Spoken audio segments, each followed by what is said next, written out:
É difícil falar dessa questão da relação de proximidade, da vinculação com o paciente, porque isso não é uma coisa que nós aprendemos, não no sentido de um treinamento formal que se aprende na faculdade, que se faça, que tem uma receita de bolo. Né? Acho que é uma coisa que se constrói, é uma via de mão dupla.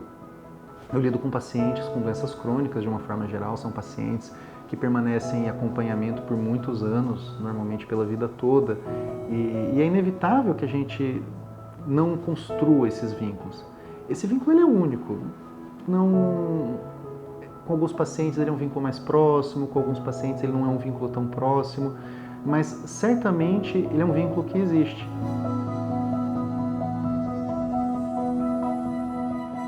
Meu nome é Alexandre Silvestre Cabral, eu sou médico nefrologista há pouco mais de 14 anos, sou médico há quase 19 anos. A gente acompanha os avanços, as conquistas, as perdas dos nossos pacientes. O paciente acaba virando amigo da gente mesmo.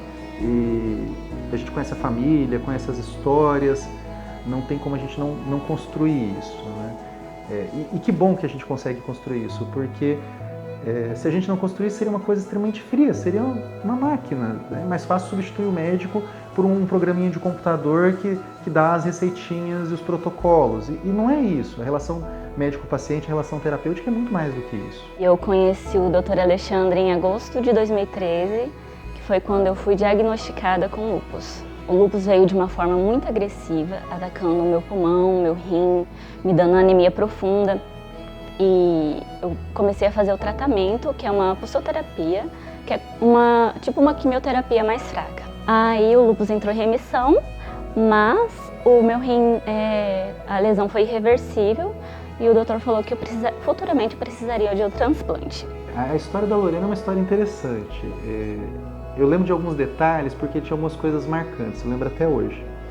Ela foi com uma dor de garganta simples no hospital da Unimed. Examinou e viu que tinha alguma coisa alterada no pulmão. Prosseguiu a investigação e falou assim, olha, tem uma doença pulmonar, parece que é uma pneumonia, tem um padrão estranho, eu vou te internar. Isso foi num sábado. No domingo, a Sônia me liga super preocupada, porque nos exames de rotina que ela pediu, a Lorena tinha uma alteração importante da função renal. Quando a Sônia me ligou, eu estava fora, eu estava num congresso, fora da cidade, mas eu já estava indo para o aeroporto para voltar para Campo Grande. Eu falei, não, Sônia, estou indo para o aeroporto, chegando em Campo Grande eu passo no hospital e vejo. Quando eu cheguei no aeroporto, quando eu cheguei em Campo Grande, algumas horas depois, ela já estava na UTI, gravíssima, com um quadro pulmonar avassalador. A minha dúvida, a dúvida da Sônia, que é pneumologista, a dúvida da equipe da UTI, porque a Lorena estava deteriorando muito rápido, era do que era, se era uma pneumonia, se era alguma outra coisa. Né? E o mais provável é que fosse uma pneumonia, só que é a vivência clínica, isso é a experiência clínica. Ela apresentava indícios de ser alguma outra coisa.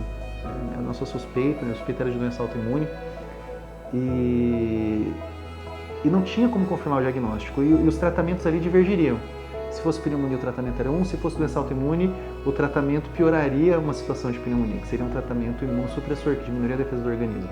Foi uma conversa bem difícil com a Lorena e com o marido dela, com o Washington, e uma discussão de toda a equipe da UTI, e nós optamos por trabalhar com a hipótese de uma doença autoimune, e tratamos como tal. Eu cheguei a fazer diálise peritoneal por uns 5 meses, mas então eu consegui sair. E fiquei quase 8 anos só no tratamento conservador. Eu tive a oportunidade de me preparar para o transplante e fui abençoada de ter na minha família 2 pessoas que foram compatíveis, que foi o meu irmão e o meu esposo.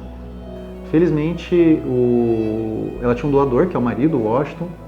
Nós nos preparamos para o transplante e ficou tudo pronto. Então, no momento em que ela precisasse, ela seria transplantada ao invés de ir para diálise. Só que aí veio a pandemia. Então, nós tivemos que adiar várias vezes a cirurgia por causa da pandemia. E aí foi quando a pandemia aliviou e nós fomos autorizados a voltar a fazer transplante no Hospital da Unimed. E nós fizemos o transplante de rim dela. Se eu estou bem aqui hoje, assim, é por causa dele também. Eu confio muito no Dr. Alexandre, no trabalho dele.